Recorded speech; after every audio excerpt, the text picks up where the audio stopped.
Okay. Okay na. At ito po, si Nanay Emma. Nanay Emma, ilang taon na kayo dito sa Abu Dhabi? Will, 9 years na po ako dito, Will. Okay, kailan kayong huling mo sa atin? Naku, Will, matagal na akong di nakauwi. Nakauwi ako last 2013, Will. O, so, mga 4 years na. Opo, Will. Anong trabaho nyo dito? Will, ngayon, kasambahay po ako dito.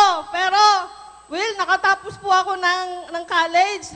BSc Statistics and Nursing po ang kinuha ko. Pero, sa trabaho kong ito, hindi ko kinakahiya. Kasi marangal po itong trabaho, Willie.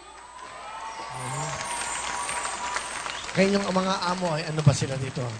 Pilipino po sila. Mga Pilipino din. Pilipino po. So, kayo, batiin nyo. Yan yung mga... Hi, ang Bernardo family, si Herschel, si Raymond. Andito na ako sa Wawawin. Salamat. Ilan ang anak nyo sa atin? Will, 4 po sila, Will. Nahinto po sila sa pag-aaral. Ang nag-aaral na lang po yung bunso, high school. Tapos yung dalawang babae, college na po sila, nahinto. Bakit? Nahinto po sila dahil kulang po sa pera na po. Kaya sabi ko sa mga anak ko, huwag silang mawala ng pag-asa. Dahil mga bata pa po sila, habang may buhay, may pag-asa, may plano ang Diyos, makakapag-aral pa rin sila.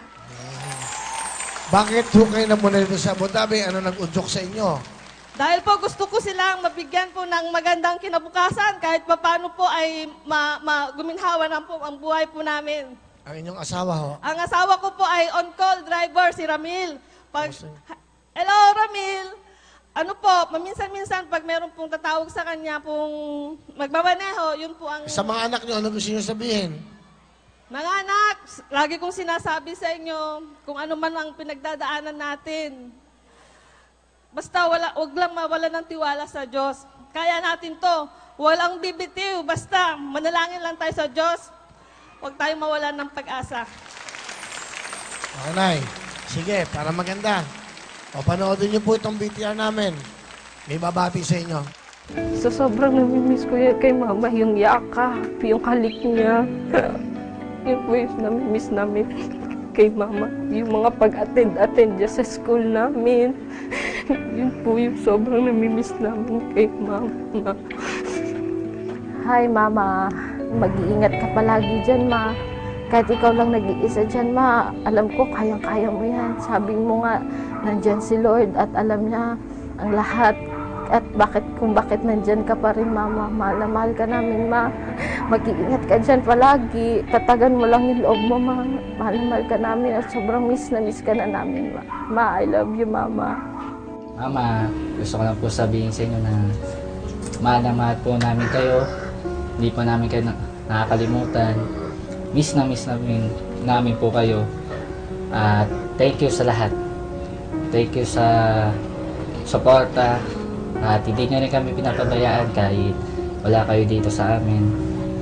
Nagpapasalamat po kami doon na kahit wala kayo sa tabi namin, nandito pa rin kayo sa puso't isip namin.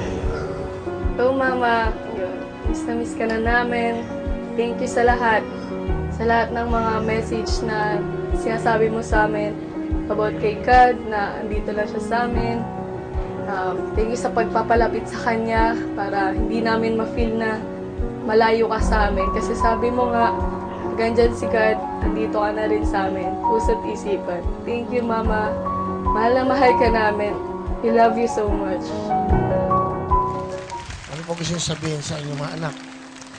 Mahal na mahal ko kayo, anak, at miss na miss. Alam ko, darating din ang panahon na makakauwi ako. At yun ay in God's perfect time, anak. Kaya tunay nga na, mag-iingat kayo lagi dyan. Lagi huwag niyong kakalimutang magdasal. At huwag kayong mag-aaway, magsuportahan kayong magkakapatid, ha?